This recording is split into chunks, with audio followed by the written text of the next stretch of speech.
Escola Bíblica Dominical, Programa de Educação Cristã Continuada da Assembleia de Deus Igreja Mãe. Revista Salmos, Cânticos e Orações da Alma. Lição número 10, Salmo 126, Deus restaura a nossa vida. Nosso textuário nos diz: os que com lágrimas semeiam, com júbilo ceifarão. Salmo 126, verso 5. Verdade prática: Deus é quem restaura a nossa alegria. Leitura bíblica, Salmo 126, de 1 a 6. Quando o Senhor restaurou a sorte de Sião, ficamos como quem sonha. Então a nossa boca se encheu de riso e a nossa língua de júbilo. Então entre as nações se dizia: grandes coisas o Senhor tem feito por eles. Com efeito, grandes coisas fez o Senhor por nós, por isso estamos alegres. Restaura, Senhor, a nossa sorte como as torrentes do Neguebe. Os que com lágrimas semeiam, com júbilo ceifarão. Quem sai andando e chorando enquanto semeia, voltará com júbilo trazendo os seus feixes. A nossa introdução nos diz: este salmo é um cântico de ação de graças pela volta do cativeiro. Aquilo era bom demais para se acreditar, parecia-lhes um sonho. Aqui veremos não apenas que Sião permanece, mas que a sua alegria retoma depois de uma angústia. Pessoas felizes para quem cada subida era um cântico, cada parada um hino. Aqui o que confia se torna um semeador. A fé opera através do amor, obtém uma bênção presente e assegura uma colheita deleitosa. O salmo é dividido em uma narrativa, um cântico, uma oração e uma promessa. Primeira parte, aspectos gerais. 1. Autor, título e data. Não temos informação concreta sobre a autoria do Salmo 126. Sobre o título em itálico, vemos no topo a expressão hebraica Cântico de Romagem, hebraico Shir Ma'alot. Não podemos precisar a data da composição, mas está relacionada à libertação de Babilônia em 536 a.C. 2. Classificação. Como vimos, o Salmo 126 faz parte dos Cânticos dos Degraus. Forma uma trilogia com o Salmo 127 e 128 com os seguintes temas. No Salmo 126, retorno do cativeiro babilônico. No 127, reconstrução de Jerusalém. E no 128, repovoamento da cidade. 3. Contexto histórico.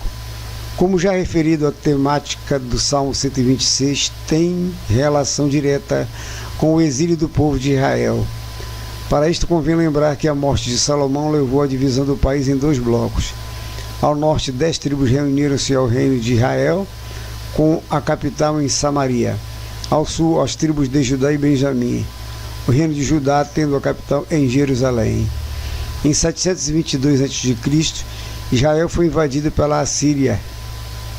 100 anos depois foi a vez de Judá cair sob o domínio da Babilônia, cujo cativeiro estendeu-se de 606 a 536 a.C.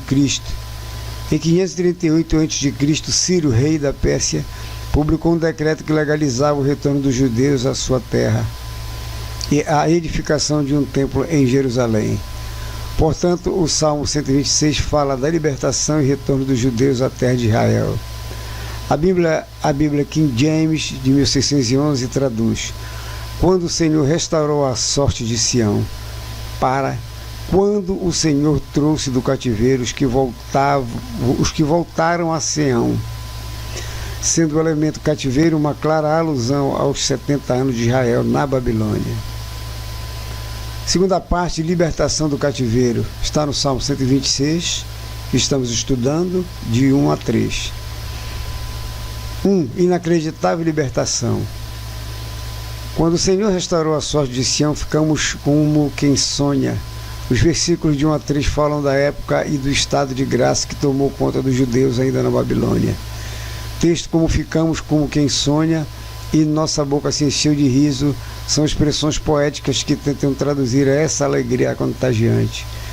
Eles falam com profundidade semelhante à restauração de Jó, multiplicada por milhares de vidas que regressaram à sua terra. Escrevendo aos Efésios, o apóstolo Paulo afirmou que Deus é poderoso para fazer além do que pedimos ou pensamos. Está lá em Efésios 3, versículo 20. Eis algumas obras do Senhor que situam fora dessa esfera indispensável no cotidiano da vida cristã, pois sem fé é impossível agradar a Deus. Diz Hebreus 11:6. Todavia existem operações divinas que dispensam esse requisito humano, classificadas no campo da exclusiva vontade soberana de Deus, a exemplo da ressurreição de Lázaro. Os chamados livramentos pertencem a este campo. Se você viver determinado cativeiro, creia. O Senhor pode nos libertar, pois para isto Jesus se manifestou, para aniquilar as obras do adversário. 2. Um cântico de alegria. Com efeito, grandes coisas fez o Senhor por nós, por isso estamos alegres. Este versículo é um reconhecimento sóbrio das grandes obras de Deus a favor de Israel, especialmente a libertação do cativeiro. Seria triste que parentes e amigos reconhecessem que temos sido alvo da misericórdia divina, enquanto nós mesmos ficássemos indiferentes. Infelizmente, o passar do tempo pode produzir este efeito.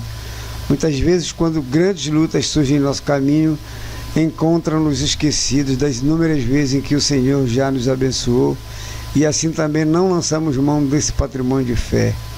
Em cada dia devemos conservar em nossa memória as grandes coisas que o Senhor tem feito por nós. Somente desta forma conservaremos a alegria de sermos curados, libertos, protegidos e abençoados de outras maneiras. Alegrai-vos sempre no Senhor. Outra vez digo, alegrai-vos. Está lá em Filipenses 4:4. Parece emanar dessa fonte cumulativa de bênçãos. Certos pais cujo filho foi declarado sem a mínima chance de uma vida normal, caso sobrevivesse algumas horas após o parto, decidiriam realizar um culto mensal de gratidão por 10 anos se o Senhor o curasse. O pequeno Ulisses ficou 100% são e os cultos estão sendo realizados há bom tempo. Não devemos esquecer as bênçãos de Deus. Às vezes a alegria está represada em corações ingratos. 3. O testemunho dos gentios. Entre as nações se dizia, grandes coisas o Senhor tem feito por eles. Israel é uma nação que nasceu e vive até hoje cercada de outros povos, muitas vezes em conflito com eles. Entretanto, a libertação oficial do cativeiro babilônico por meio de um decreto de Ciro, o qual ainda prometia a reconstrução do templo e propiciou a doação de riquezas aos cativos, não podia ser despercebido como um ato divino. Este fato histórico é muito diferente do êxodo, saída do Egito.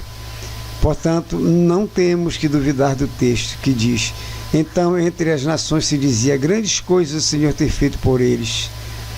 Além da comprovação histórica através da fonte primária da Bíblia, o feito é realmente de causar surpresa. O próprio decreto de Ciro Persa também prova que os gentios se maravilharam da libertação de Israel. Terceira parte, restauração pós-cativeiro. 1. Saudades e lutas. Restaura, Senhor, a nossa sorte, como as torrentes do Negueb. Pode parecer estranho, mas havia saudade de pessoas que permaneceram na Babilônia, a exemplo de alguns judeus que prosperaram muito durante o cativeiro e de outros que, tendo nascido ali, não tinham desejo de se aventurar numa terra devastada. As lutas eram muitas para os regressos. Não havia plantações nem pecuária, não havia empregos que garantissem a sobrevivência. O templo e os muros de Jerusalém estavam destruídos. Psicologicamente, muitos estavam afetados, pois, nada obstante o riso, todos os regressos careciam de restauração. O retorno implicava a restauração em todas as áreas. Durante 70 anos de exílio, a terra não ficara totalmente desocupada. Desde a primeira invasão assíria, povos de outras origens ocuparam o território de Israel. Houve miscigenação. Os samaritanos, tão presentes nas páginas do Novo Testamento, surgiram nesse período como um povo que praticava um culto paralelo ao mesmo Deus de Israel. Todavia, sem reconhecer Jerusalém como centro do culto, nem reconhecer o serviço religioso instituído em Levítico. 2. Uma oração. Restaura, Senhor, a nossa sorte, como as torrentes do Negueb. O retorno de Israel a seu território pode ser parte comparada à libertação dos escravos através da Lei Áurea em 1888, que foram livres, porém não tinham meio de subsistência.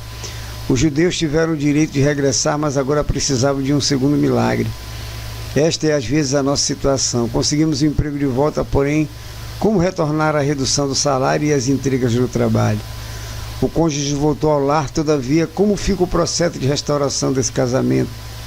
Porventura o desinteresse conjugal não arruinará tudo novamente?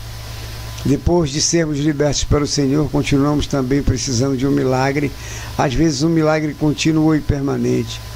Liberdade sem boas condições na nova vida pode ser um desastre. Depois de nossos exílios é preciso muito trabalho de restauração. Existem traumas a serem curados e necessidades novas diante de nós. 3. Uma promessa. Os que com lágrimas semeiam, com júbilo ceifarão. O Salmo 126 termina com uma bela metáfora nos versículos 5 e 6. Israel havia semeado lágrimas na Babilônia. Agora colhia os frutos da libertação. De volta à terra, os judeus precisavam continuar crendo na lei da semeadura. Precisavam lançar sementes naturais e espirituais de restauração, a fim de que, mais uma vez, alegrassem-se com o socorro divino. A aflição atual não deve ser considerada como se fosse durar para sempre. Não é o fim de maneira alguma, mas apenas um meio para alcançar o objetivo maior. Angustiado é o nosso semear, alegre será o nosso colher. Se não houvesse semear em lágrimas, não haveria colheita com alegria. Esta promessa é feita livremente aos que trabalham, aos que esperam e aos que choram, e eles podem ter a certeza de que ela não falhará. No devido tempo cegarão. Assim é conosco. Este salmo deve ser considerado na igreja como um provérbio inspirado.